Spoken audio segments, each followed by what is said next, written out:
This particular letter was written to the Honourable Chris Alexander, the Minister of Immigration, Citizenship and Immigration Canada, and it's in regard to the deportation of Jose Figueroa. It says, "Dear Minister Alexander, on behalf of the 1,500 members of the Langley Teachers Association, we urge that you act to stop the deportation of Jose Figueroa, a resident of Langley, BC, and give him legal immigrant status in Canada. Mr. Figueroa has spent 15 years in Canada to date and has a family of 3 children born in Canada. He has demonstrated a positive record as a resident of Canada. This is also recognized by the many people who have spoken out in support of Mr. Figueroa being granted legal permanent residence in Canada."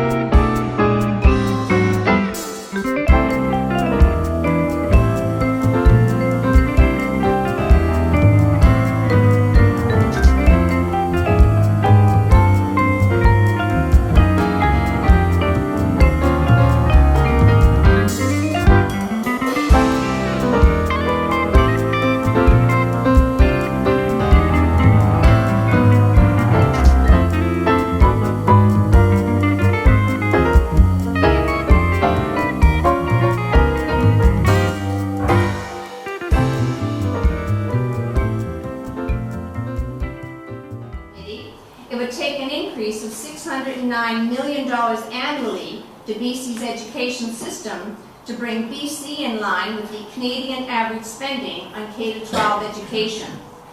The Coalition of Childcare Advocates of BC estimate that it would cost $1.5 billion annually to fully implement the early care and learning system for children under the age of 6.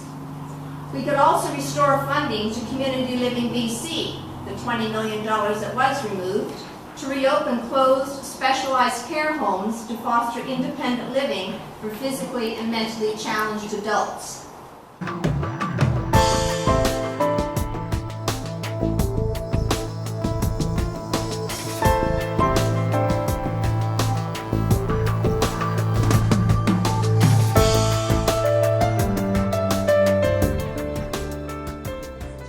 Have you ever seen a friend hurt because of discrimination? I think we all can think of someone that has been. And have you ever been hurt yourself? Discrimination comes in many forms, including racism, sexism, homophobia, transphobia, ableism, ageism, and anti-Semitism, just to name a few. These social diseases create barriers: bullying, harassment, hate, and violence. And no one should have to experience the negativity created by discrimination. Day of Pink is more than just a symbol. It's a shared belief in celebrating diversity. It's also a commitment to being open-minded, accepting differences, and learning to respect one another.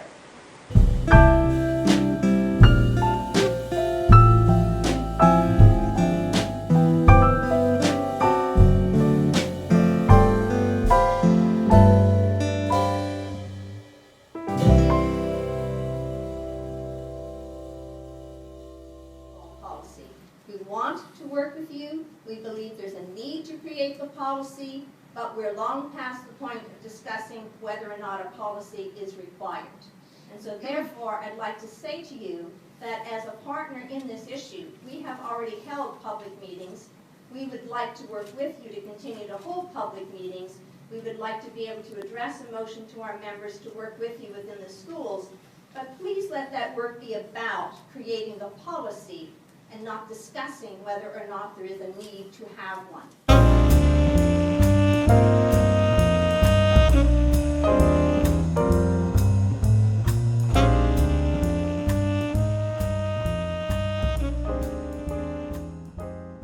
So when I speak to you as president of the Teachers Association, feel that and know that the union has worked hard on your behalf because you all deserve it. And we hope that during all of that time that you've been here, you felt well supported by the union at both the local and the provincial level. There are often times in people's lives when things are not going as well as they'd like them to go, and sometimes on occasion when things are really taking a bad turn. One of the things that I've learned coming into this job as president of the Teachers Association is that I get to share lots of joys and pleasures and happy times, and I also get to share some times that are really stressful and trying times in people's lives. And those are the occasions when I really value myself, everything that the union has to offer its membership. And I'm hoping that if you've not had to take advantage of any of those services, if you have a friend or a loved one that has, that you see the value in belonging to an association that has always got your back and is always there for you. And I, as your local president, and all of our executives know that we also have that from you.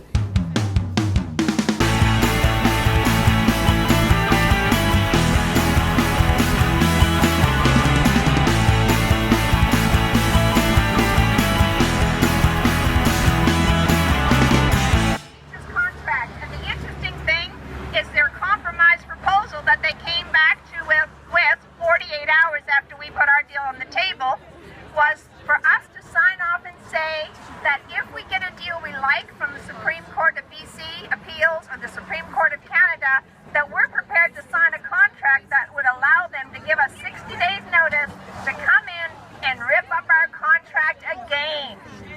Shame, shame, shame. And they really, I find it a bit offensive. They must really think we did get our degrees off a cardboard box, mail in with your Kellogg's cornflakes. Because we're not signing that says if we win in the Supreme Court, we give you 60 days notice to come in and rip up our contract.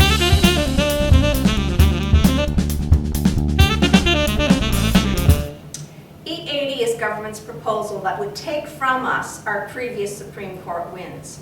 It would also take from us the potential to implement any subsequent or future court wins.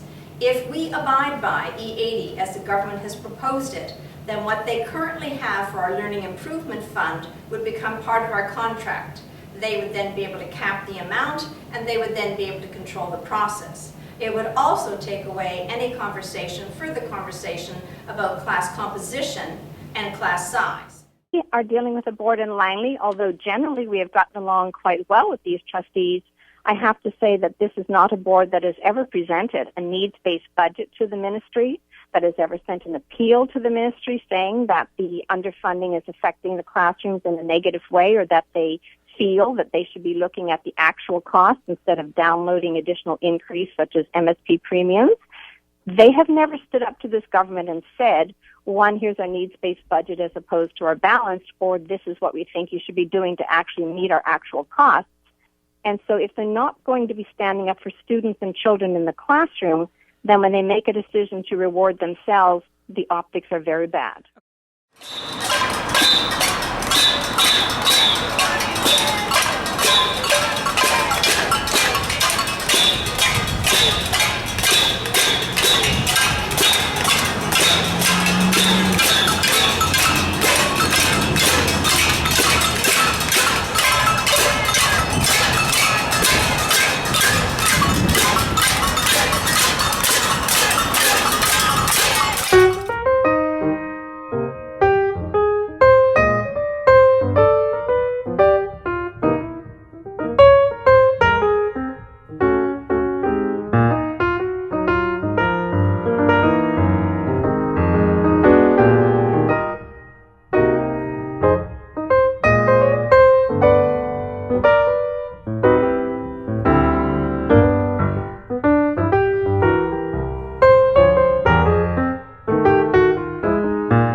things that are intended to take effect immediately. One of them, for instance, being the 10 minutes per week added on to prep time for elementary teachers. If we don't ratify, that doesn't happen.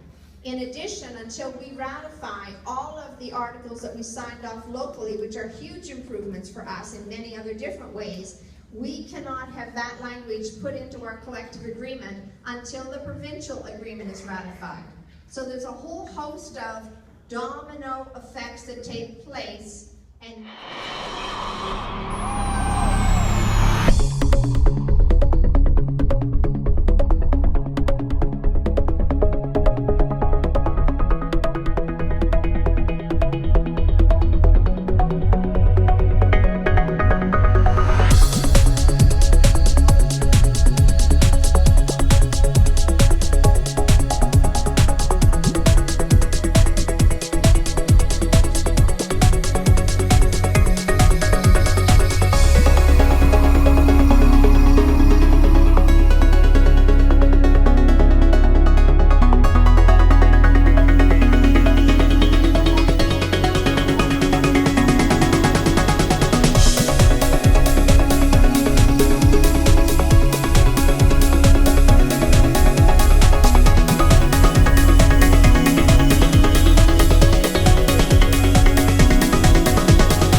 comes from our inability to access services for the students or the clients that we're there to serve.